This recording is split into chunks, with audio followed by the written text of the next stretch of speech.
Today's episode of Variant is brought to you by GoDaddy. Today on Variant, I break down the final issue of Amazing Spider-Man, talk some Superior Spider-Man, and more importantly, Marvel kills Peter Parker. Huh?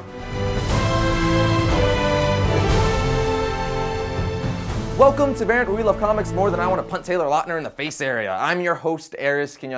As much as it saddens me to say, last Wednesday, Spider-Man's first comic book title, The Amazing Spider-Man, put out its final issue. And along with that, the Spider-Man mantle was taken over by a new person. So, since it's such a milestone for the wall crawler's career, I'm here to explain all of his recent events and give you my thoughts and predictions of his future.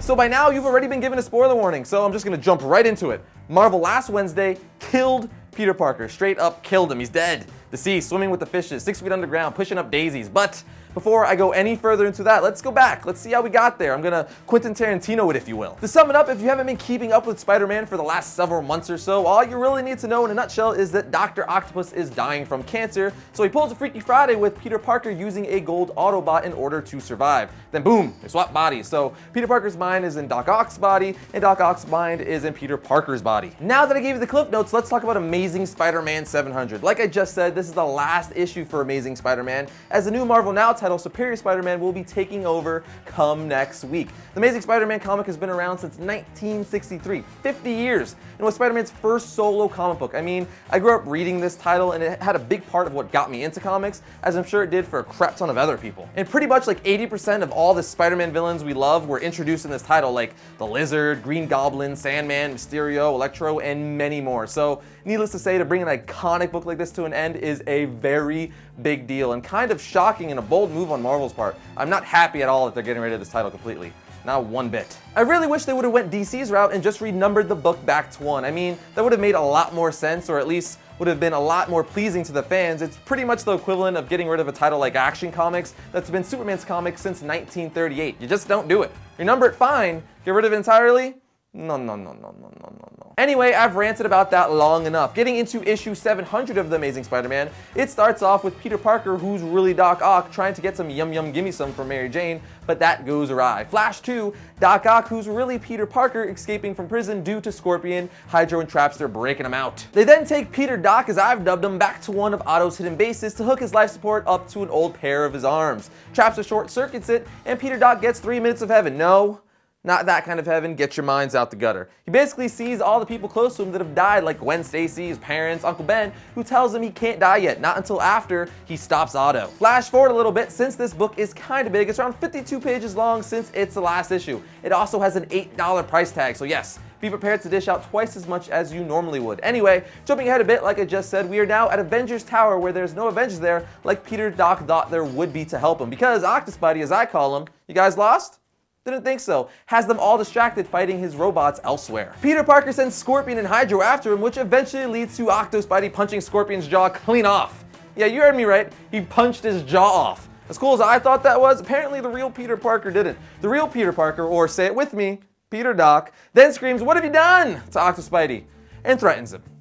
Badly. Some of you may be like, why would he threaten him for punching a bad guy's jaw off? Well, kiddies, that's because Spider-Man is like Batman in the sense that he doesn't believe in killing. And he doesn't want his reputation ruined or anyone to ever think he would kill someone no matter how bad the person is. Long story short, in a last-ditch effort to stop Octospidey from hurting people, the real Peter Parker throws himself and Octo out of Avengers Tower. Once they hit the ground, the real Pete tries to put his mind back in his own body with the gold Autobot he got and rewired earlier on in the issue. It doesn't work, but Pete realizes his mind is still somewhat linked to Otto's mind and his own body. So he basically makes all of his memories and emotions Otto's memories and emotions, and makes him feel and think the way he does. Peter then dies on the ground, and Otto vows to take over the Spider-Man mantle and no longer be a villain, but be an even better Spider-Man than Peter Parker ever was, saying he will be the superior Spider-Man. But before I give you my opinion on all this and on Superior Spider-Man, let's look at this week's buy list and hit up our sponsor.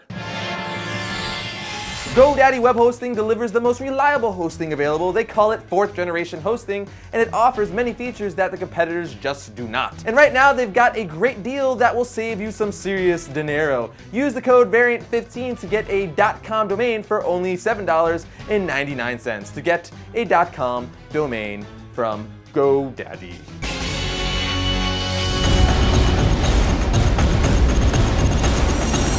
First up for today on this Wednesday of January the 2nd is Talon issue 3. Talon's secret history in Manhattan is explored while Calvin Rose searches for an important figure from his past. Here we have all new X-Men issue 5. I can't believe this title is already on issue 5. The first story of a new era comes to its conclusion, and the original X-Men will forever be changed. If you're looking for an X-Men book to start reading, this is my recommendation. Now we have Teen Titans issue 15. Red Hood and Red Robin team up against the Joker in this Death of the Family tie-in issue. This issue also guest stars one of my favorite lady heroes, Batgirl. Here we have Glory issue 31. This is the reimagining of the comic book character Glory from the 90s, who is basically a Wonder Woman knockoff, and a horrible knockoff at that. This time around, however, she's BA and doesn't take crap from anyone because she's a giant brute chick alien thing. And it's awesome. Finally, we have something that's not a comic. It's the new 52 Justice League box set from DC Collectibles. I recently just got this as a present from my mom. Thanks, Mom. It's pretty much the coolest thing ever. All the figures are sporting their new redesigns and are sculpted after Jim Lee's artwork from his 12-issue Justice League run. The figures look amazing, and part of your purchase goes to the We Can Be Heroes Fund to help hungry kids in Africa. So it's a win-win. You get awesome figures and you help kids out in need. As far as my thoughts on this whole death of Peter Parker and Doc Ock now being the new Spider-Man, or Superior Spider-Man rather, I'm mad, but still kind of like whatever. Reason being because I don't care how permanent writers say it is, or Marvel's chief creative officer Joe Quesada saying this is the new status quo or it is permanent. It's probably not. They've said the same exact thing about Steve Rogers, aka Captain America, several years back during Civil War. And it lasted like, what, a year or two? Something like that? Several years, couple years? I don't remember exactly, but they eventually brought him back. You just can't permanently kill off an A-list character like Spider-Man or Captain America. They are major moneymakers. And let's face it, just like everything else in the world, at the end of the day, comics are a business, meaning publishers just want to make that cheddar. So fret not, friends. I can pretty much guarantee at some point Peter Parker will be brought back to the Marvel Universe some way or another, which, like I said, is really why I'm not really affected by this. I mean, it sucks, and I'm really like, really? Why? Why gotta do that? But Marvel has cried wolf with their characters many times before, so I'm not too worried. Watch, this is the one time they actually do keep an A-list character dead, and then I go into depression, and whenever someone says the name Peter Parker or Spider-Man, I break out in tears and scream, "You bastards!" And then run off into the abyss only to be comforted by my griefs and sorrows. But again, I don't think that's gonna happen. As far as my thoughts on Superior Spider-Man, I'm curious and definitely will be reading it. I mean, the new dynamic brought to the table with Otto now being Spider-Man opens a whole slew of new story ideas and directions Marvel can go, especially since it seems like Otto is going to be more of a BA doesn't take crap Spider-Man, which I'm all about seeing how that will work, along with seeing how his relationship with all of Peter's loved ones will play out, especially Mary Jane, since now he has the same feelings and emotions Peter had. Don't get me wrong though, I am not by any means happy that Otto is Spider-Man or satisfied on how Amazing Spider-Man 700 played out, but since I believe Peter Parker will be back in due time, it should be fun to see what kind of stories we can get out of this change in the meantime. So let's just hope we get good stories and writing from this change. Speaking of writing, writer of the huge change in Spider-Man Dan Slott started receiving death threats via Twitter because he killed Peter Parker.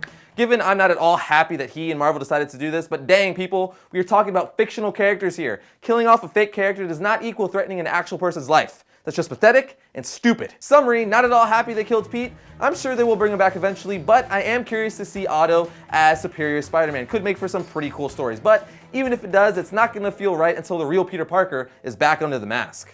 Well, that's it for today on Variant. Leave your thoughts down below on Peter's death or what you think of Doc Ock being the new Spider-Man. Also, you can like our Variant Facebook page or follow me at Twitter at twitter.com/Arris_Quinones.